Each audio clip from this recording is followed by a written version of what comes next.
అంత గొప్పది శ్రవణ నక్షత్రం. అది కూడా సప్త శ్రవణము అని అన్నప్పుడు 7 నెలలు కేవలం శ్రవణ నక్షత్రం రోజు నాడు స్వామివారి కొండ మనం నడుచుకుంటూ ఎక్కాలమ్మా. మన జరిగింది నిన్న 21వ తారీఖు శ్రవణ నక్షత్రం, మొట్టమొదటి శ్రవణ నక్షత్రం 21. శ్రవణము అనంటే వినటము. వెంకటేశ్వర స్వామివారి నక్షత్రంతో పాటుగా చంద్రగమనం అంటే ఆ రోజు నాడు స్వామివారిని ఎవరైతే దర్శించుకుంటారో వారికి మనోవికారం అనేటువంటిది ఉండదండి. మనస్సులో శంక అనేటువంటిది కనిపించదు.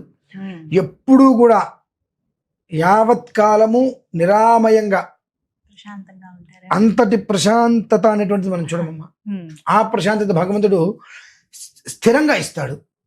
కానీ 7 సార్లు కొండ శ్రవణ నక్షత్రం రోజు నాడు ఎక్కడం అనేటువంటిది తేలికైన విషయం కాదు.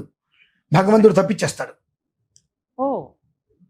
పరీక్ష పెడతాడు. మీరు అన్నటువంటి ఆ 7 నక్షత్రాలు ఏవైతే ఉన్నాయో అంటే శ్రవణ నక్షత్రం 7 సార్లు నెలకు ఒకసారి. కానీ ఒక 6 సార్లు వెళ్ళిన తర్వాత 7వ సారి ఆయన తప్పించే ప్రయత్నం చేస్తారు. అంటే మన దృష్టి దేని మీద ఉంది. ఈ ఖచ్చితంగా అదే రోజు నాడు మనం వేరే చోటకి వెళ్తే మనకు 10 కోట్లు 5 కోట్ల రూపాయలు డబ్బులు వస్తాయి. మనకి ఆ డబ్బు మీద మన దృష్టి ఉందా పరీక్షిస్తారు బాగా. అందుకని 7 సార్లు పూర్తి చేయడం అనేటువంటిది తేలికైన విషయం కదమ్మా. మొదటిసారి ఈశ్వరానుగ్రహం వల్ల నిజంగా స్వామివారి అనుగ్రహంతో ఒక అద్భుతం జరిగింది. ఆ అద్భుతంతో పాటు ఒక భయం కూడా పట్టుకుంది.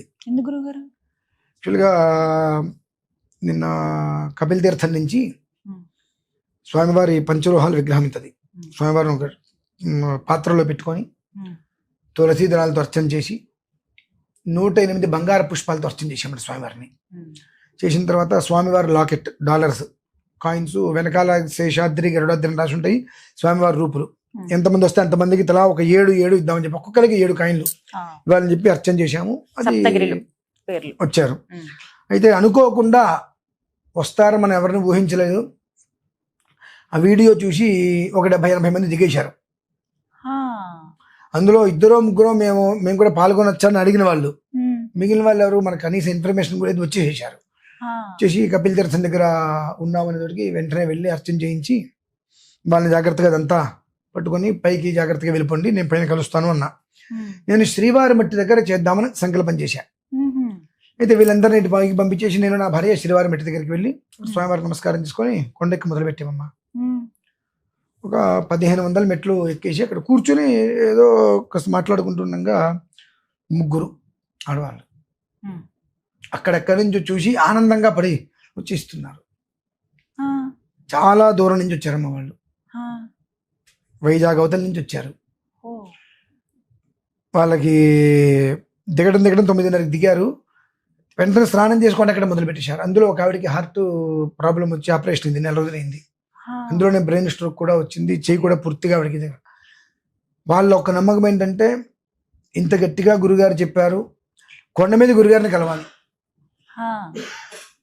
టైం దాటిపోయింది, గురుగారు చెప్పింది టైం దాటిపోయింది, కలుస్తారా కలవాలా అని ఒక భయంతో కంగారుగా వస్తుంటే 1500 మెట్ల తర్వాత ఇక్కడ కూర్చుని వాళ్ళ 3 నాకు ఒక భయం వేసిందమ్మా.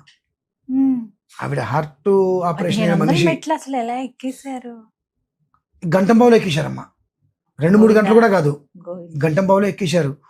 ఎందుకమ్మా అట్లా ఎక్కారంటే గురుగారిని కలవాలి, గురుగారు చేసే పూజలో పాల్గొనాలి. నాకంతా బానే ఉంటుంది, గురుగారిని కలిస్తే చాలు. నేను ఎక్కడ గురుగారు కనిపించట్లా, ఏంటి వెళ్ళిపోయారా, అటు వచ్చారా ఇటు వచ్చారా, శ్రీవారి మెట్టు అని చెప్పారు, ఎటు వచ్చారని వాళ్ళకి మళ్ళీ భయం, కంగారు. కొండ మీదకి ఎక్కితే కలుస్తారా కలవరు అని చెప్పి. కానీ ఈశ్వర అనుగ్రహం అక్కడ వాళ్ళు కలవడం జరిగింది. ఒక 10 నిమిషాలు వాళ్ళతో మాట్లాడాను. ఆ తర్వాత వాళ్ళు చాలా తెలివిగా ఎక్కేశారు మా కొండ. అక్కడి నుంచి కూడా అక్కడ వరకు మెట్లు ఇలా ఉంటాయి, ఆ తర్వాత ఇలా ఉంటాయి మెట్లు. చాలా సునాయాసంగా మెట్లు ఎక్కేశారు. గురుగారిని కలిసేసి మేము ఒకటే భగవంతుడు ఖచ్చితంగా కాపాడతాడమ్మా. స్వామివారి దర్శనం చేసుకోండి. 830 అలా ఉంటాయి కదా, అక్కడి నుంచి 1500 నుంచి ఇంకా 840 890 వరకు ఉన్నాయి. వీటిలో బైక్ ఎక్కేశారు. దర్శనం చేసుకోండమ్మా. దర్శనం చేసుకునే సమయంలో నేను 7:30 ఎప్పుడు నేను లైవ్లోకి వస్తాను.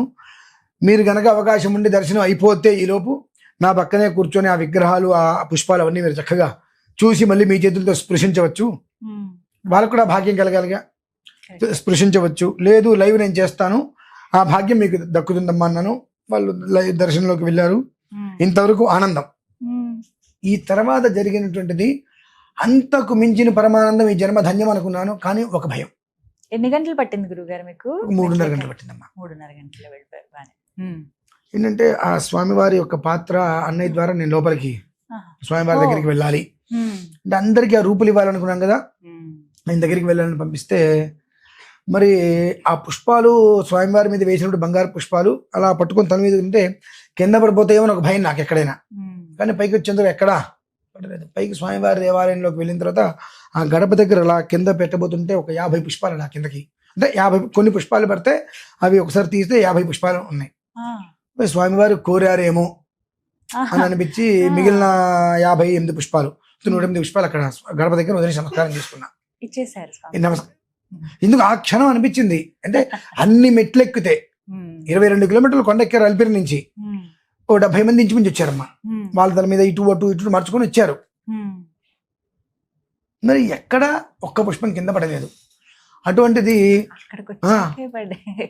అదంతా చుట్టూ తిరిగి మొత్తం అంతా వచ్చారు, జీవధ్వజం దగ్గరికి వచ్చారు, అంతా బాగానే ఉంది. ఎక్కడ ఒక్క పుష్పం కింద పడలేదు. స్వామివారు లోపలికి వెళ్ళగానే అలా దింపుతున్నారు, జారిపడ్డాయి పుష్పాలు. ఆయన సొత్తు నాకు అది అనిపించింది. వెంటనే మిగిలిన పుష్పాలు కూడా స్వామివారికి ఇచ్చేసాం. అది నేను అనుకున్నా ఈ జన్మకి నాకు దొరికిన అదృష్టం అది అని భావించా. కాకపోతే ఆ పుష్పాలు మనవి కావు.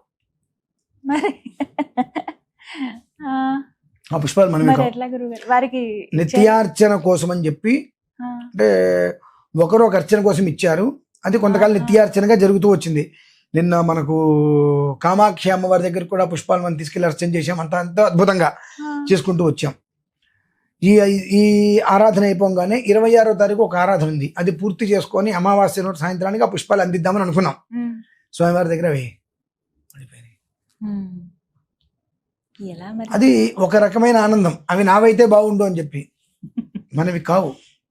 కాబట్టి ఆర్డర్ ఇచ్చేసాను మా ఇంటికి రాగానే. ఇంటికి రాగానంటే ఫోన్ చేశానంటే నాకు ఇట్లా కావాలండి కాస్త అని చెప్పి ఆర్డర్ ఇచ్చేసా. ఎందువల్లంటే అది రకరకాల విధానానికి దారి తీయచ్చు. ఎందుకంటే లోపలికి మనం ఫోన్లు తీసుకువెళ్ళలేం.